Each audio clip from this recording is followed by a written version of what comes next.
ꯍꯧꯈꯤꯕ ꯊꯥꯗ Ahmedabad Gujarat plane ama crash oikibado madugi nuaida ngasi su lainari aduga atabasing awubasing to so aduk matik nuaide pende aduga family involved oikibasing to phibam kari orangbani so mayamgi apambani khangning bani madugi plane ado matau karam na ultimately crash oikibano atum haina crash oibadi amu pausu thiengna dri aduga maram du khangning na laibani so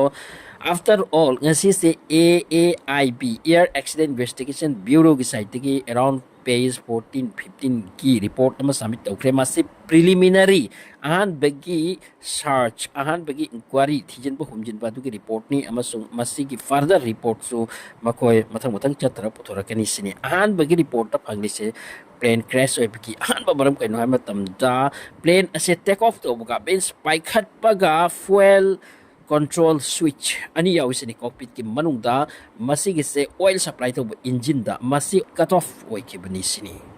fuel control switch ani cut off oikiba masi karam haina mathantana oikini masigi matang du cockpit ta pilot ani maksini hojik lona bagi wapam amsu record matek amsu madu ngasigi report sida submit tawi hairi madu di pilot amana amad hangi sini mang nang na fuel control switch button ase karigino cut off position da tawkri se masida pilot amana hai sini aina tawdi haiduna so hojiki voice record ani asida amana hangi amana tawdi ani khumi masigi voice ani ase masi karamba pilot kina karamba voice no masi indicate to khara wise ini aduga plane as a take off to matam da co-pilot aduna thawi aduga main pilot captain ado maduna yengsin ba khosin ba pairam dai ke madugi tu tawduna lei pagi wa hai masigi report asida makhatana asumna high plane ase nungthil pung amaga 38 minute ka 42 second adwai the maximum 180 knots ke air speed gain to kre mathak to bai khat kre masigi matung da second kharagi manung da engine 1 amadi engine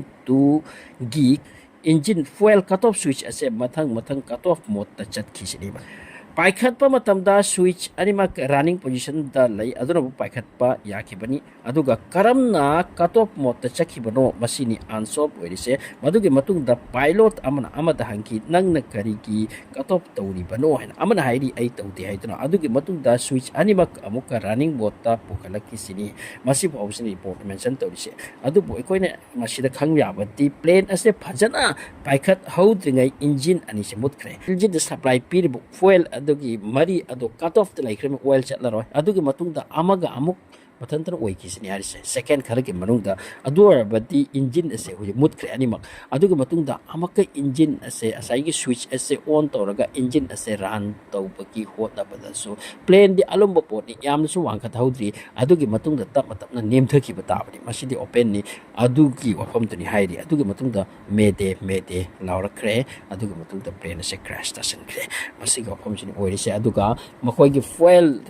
half ki wafam madugi tanker punamak atu check tawkre hairi madugi fuel da karimta problem lete contaminant oiba oil phadaba ama masi karimta yaudi sini aduga pilot sing crew members sing pairam daida makoi investigation tawba pilot amana thawba matamda mak ase thawba gidamakta fit oibra oidar masi purma se loina check tawda all okay is no problem adugi matung di paiduna satki bani plane se pai chakraga paikhat pakhar horakpada cockpit manung de yauri ba madugi seat ado cut off position da means oil ban tawba engine oil yaudre asum haina amagi loiba matungda ama amuk engine ki oil ban tawkiba masi karam na oikrise pilot amana di haide ai tawdi haiduna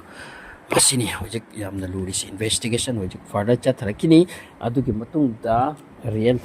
wari khara sumaya thorakini hojik phawbagi di switch ani engine da oil pi budo ban tawkibani haibsti clear oire paki wafam ni masi su karam hain tawri kanada kari hairuni masigi wasi hojik asum hain linari